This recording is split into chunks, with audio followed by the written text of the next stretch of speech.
E aí, falando do GSI, o grande sistema imune, é interessante a gente pensar que isso vai atingir também a dinâmica do nosso sistema endócrino, do nosso sistema imunológico. Então, às vezes, o seu corpo já está te dando sinais. Porque quando a gente não cuida, quando a gente não olha as experiências não assimiladas, o corpo costuma dar dicas. Às vezes é uma alergia que não tem fim e ninguém descobre a causa. Às vezes é uma rinite que ninguém descobre motivo, né? Às vezes é uma prisão de ventre que você faz todos os exames e se você der uma olhada dentro das questões laboratoriais, não tem nada que justifique aquela prisão de ventre. Então, veja, o nosso corpo ele é muito interessante. Porque a leitura que o nosso corpo vai fazendo das nossas dores emocionais se traduzem também em sintomas físicos. Então é importante que a gente olhe com carinho e cuidado para esses sintomas, principalmente esses que os médicos não conseguem dizer: eu não faço ideia do que está acontecendo com você. O seu quadro não justifica que você esteja passando por isso. E eu tenho lido muito, até por causa da minha preocupação e do mergulho que eu tenho dado na infância, eu tenho lido muito sobre estresse tóxico. E é impressionante como crianças que vivem em níveis de estresse que não são considerados normais, que é justamente esse excesso de estresse, desenvolvem uma série de doenças e uma série de déficits de aprendizagem. Então, o estresse, ele é adoecedor. Porque o estresse gera isso que o Guga está trazendo, dessa hipervigilância. Se você tem um corpo que é preparado para estar vigilante em momentos específicos, mas você está hipervigilante diariamente, que faz com que seu GSI caia, você vai entrar em processos de adoecimento físico, mental e também espiritual. Mexe com tudo, desordena toda a estrutura. E é interessante uma outra dinâmica que nós trazemos um olhar dentro da TTS, são as questões da epigenética. Você não herda só questões genéticas, você herda também questões que hoje são estudadas ainda bem, né, do que nós chamamos de epigenética.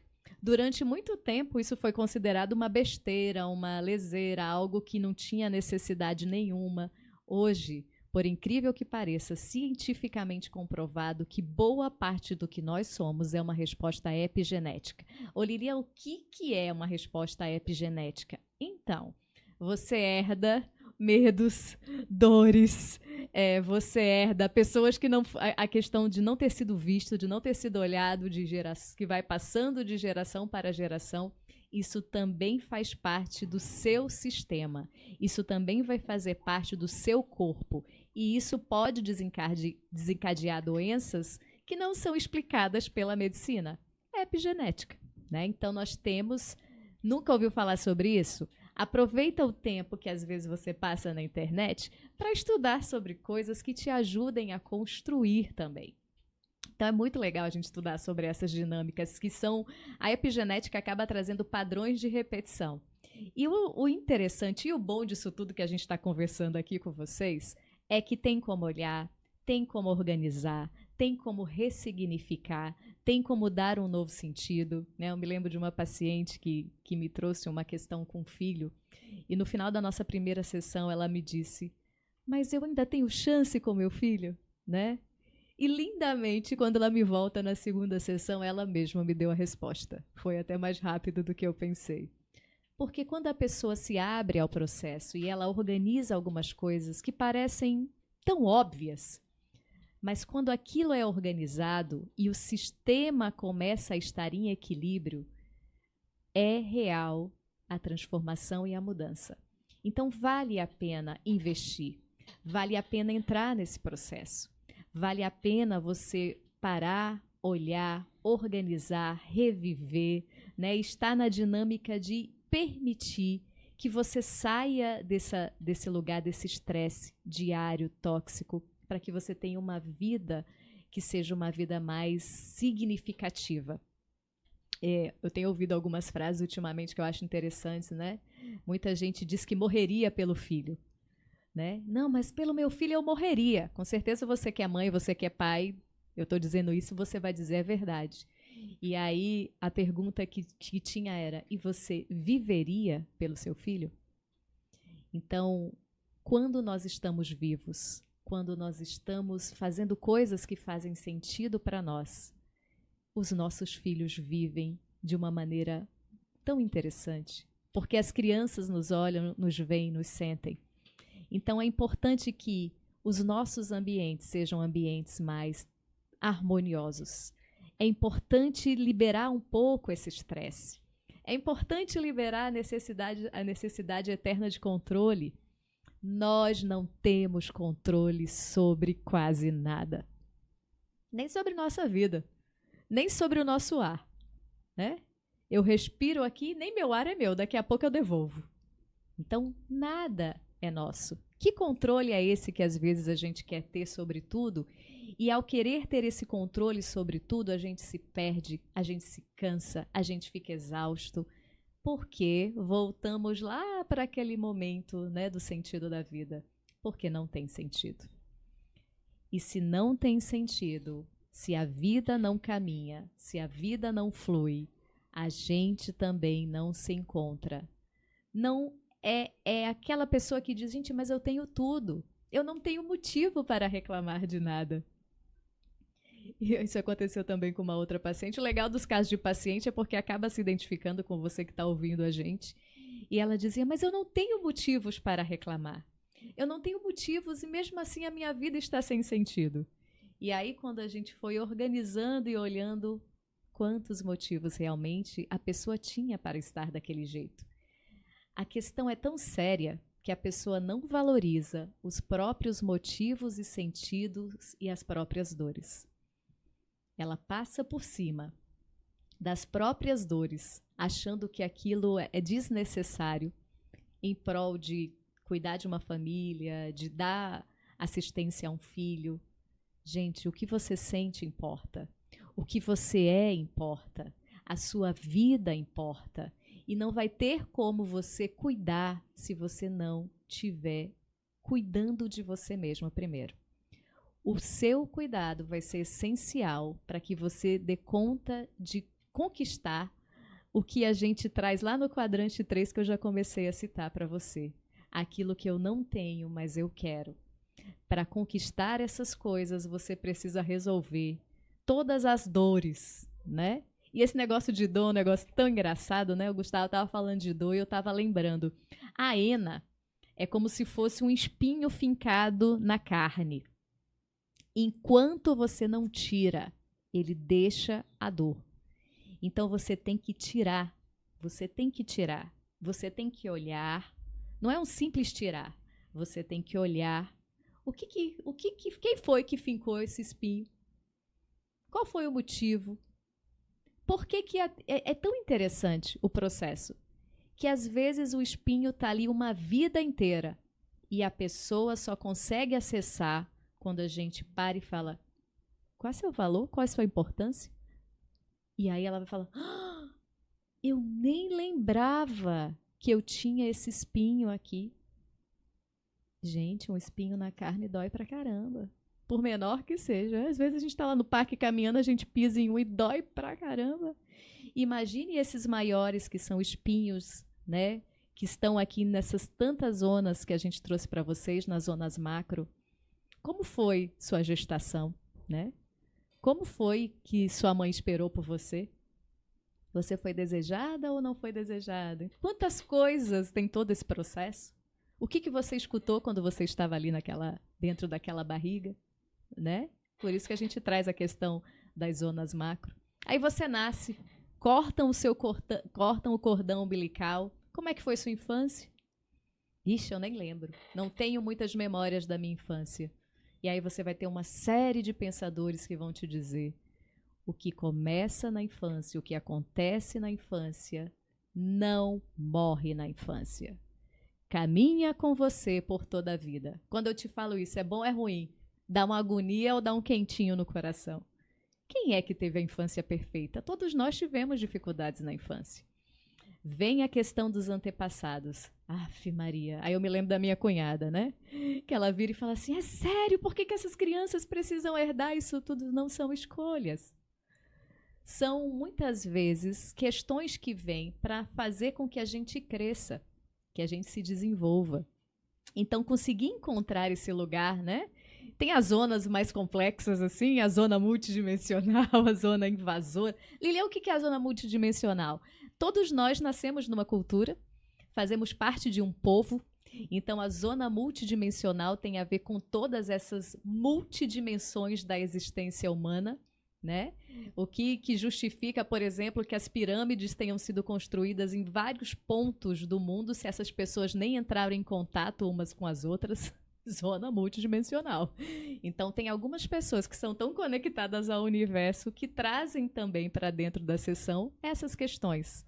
Né? A questão do patriarcado, a questão do machismo, a questão do feminismo, a questão do racismo estrutural, tudo isso faz parte dessa zona. E vem a zona invasora e a zona de religação, né? A zona invasora, aí vem a dinâmica dessas energias, né? Que tem alguns professores que até brincam, você pode até não acreditar nelas, mas elas acreditam em você. Então, seu papel é conhecer, ver, olhar para organizar, ressignificar e viver bem. E, claro, a importância do sentido da vida que a gente traz nessa zona de religação. E aqui a gente trouxe rapidamente, né, algumas pinceladas de como a TTS pode estar trabalhando, atuando e agindo com você. E eu só posso te dizer uma coisa. A gente até diz, né? Permita-se. Porque são processos que trazem resultados reais em várias áreas da nossa vida.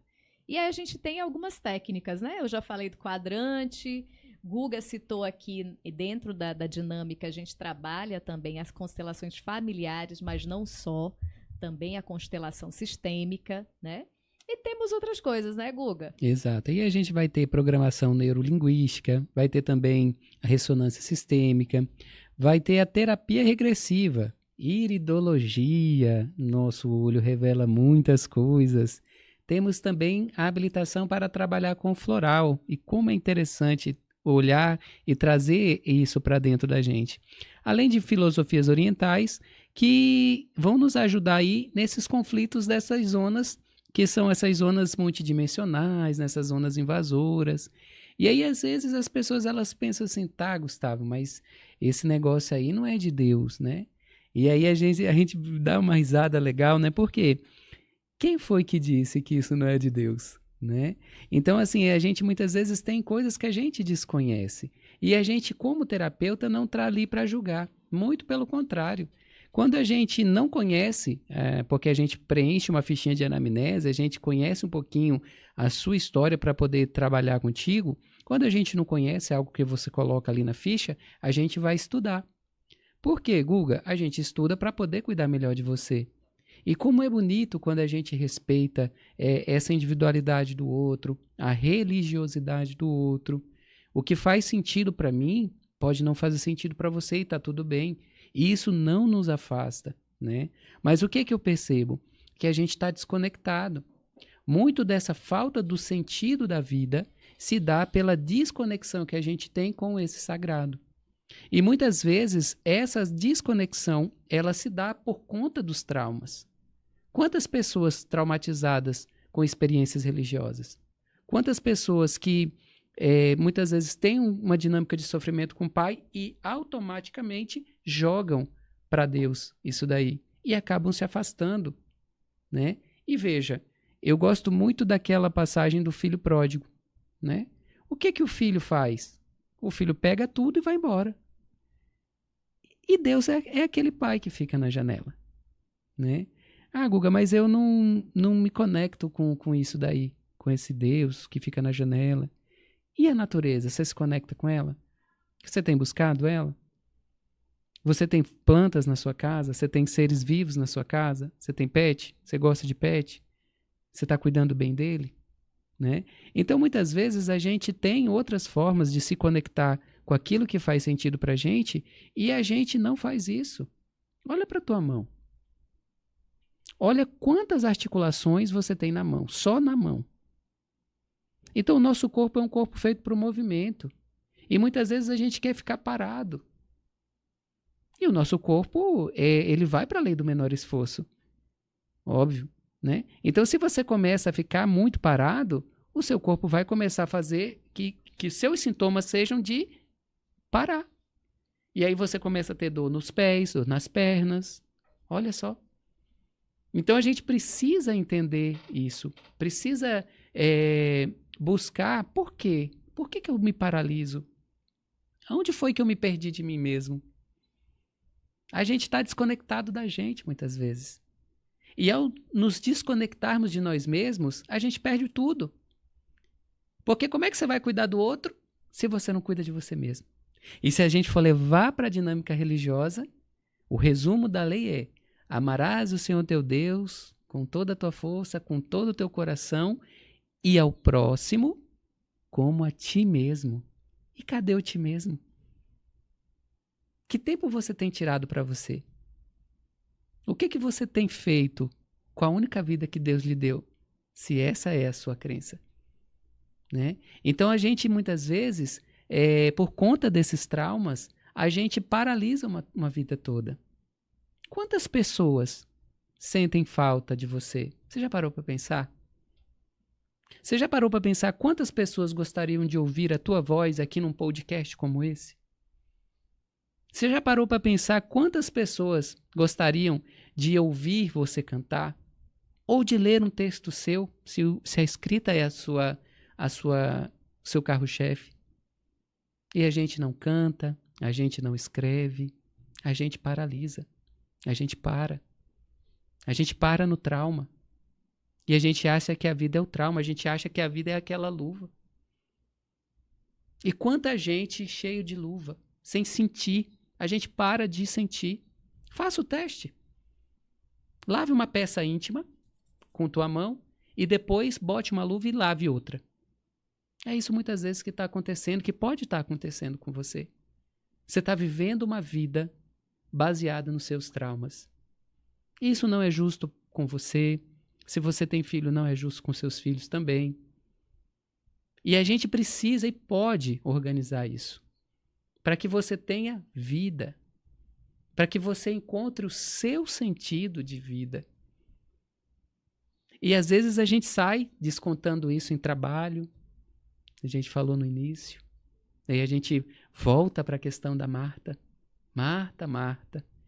Imagina Jesus olhando para mim e falando: Gustavo, Gustavo, tu tá te ocupando com muitas coisas, Gustavo. E cadê o tempo para mim? A gente tem tanta riqueza na liturgia. A gente tem tantas inspirações. Quantas vezes, meus amigos, vocês têm inspirações, lembram de pessoas e não mandam aquela inspiração para aquela pessoa? E aquela pessoa precisa da sua inspiração. Às vezes nem é da minha voz, nem da voz da Liliana, ela precisa da tua voz. Ela precisa ouvir você. E aí Deus, ele vem, muitas vezes, e te dá isso, ele te dá essa possibilidade, ele faz você lembrar. E aí você, por conta da dor, você às vezes não consegue sair e ir em direção ao outro. Então, como a gente precisa, né? Por meio de tudo isso que a gente colocou aqui para vocês, que a TTS ela possibilita, como a gente precisa se reencontrar. E quando a gente se reencontra, é lindo de se ver. Recentemente eu encontrei um paciente e ele relatava para mim como a vida estava diferente, me agradeceu. E eu sempre digo: olha, fizemos um ótimo trabalho, né? Porque o trabalho não é só meu. Esse paciente se dedicou, esse paciente buscou, ele fez o que precisava, ele fez tudo aquilo que ele tinha necessidade. E ao se permitir e ao buscar, ele pôde então ressignificar a sua vida. Hoje está no mesmo lugar, com as mesmas pessoas, mas completamente diferente. Por quê? Porque ele entendeu que era muito mais do que simplesmente olhar e se deixar levar por aqueles ambientes que ele tinha. Ele se encontrou. E ao se encontrar, ele não permite que nada tire a sua paz. E isso é lindo de ver, gente. Isso é gratificante. A pessoa entra muitas vezes numa posição dentro da sessão e sai completamente diferente.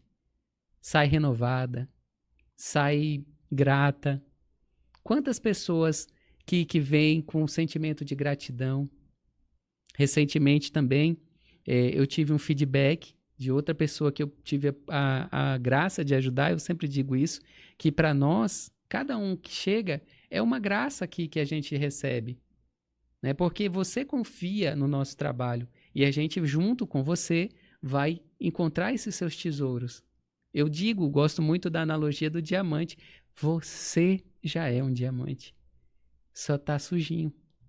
E o que a gente faz na terapia? Dá o paninho e fala, ó, se você limpar aqui, talvez seja legal. E quando você limpa, porque quem limpa é você, você começa a brilhar. E isso, gente, incomoda. E isso incomoda.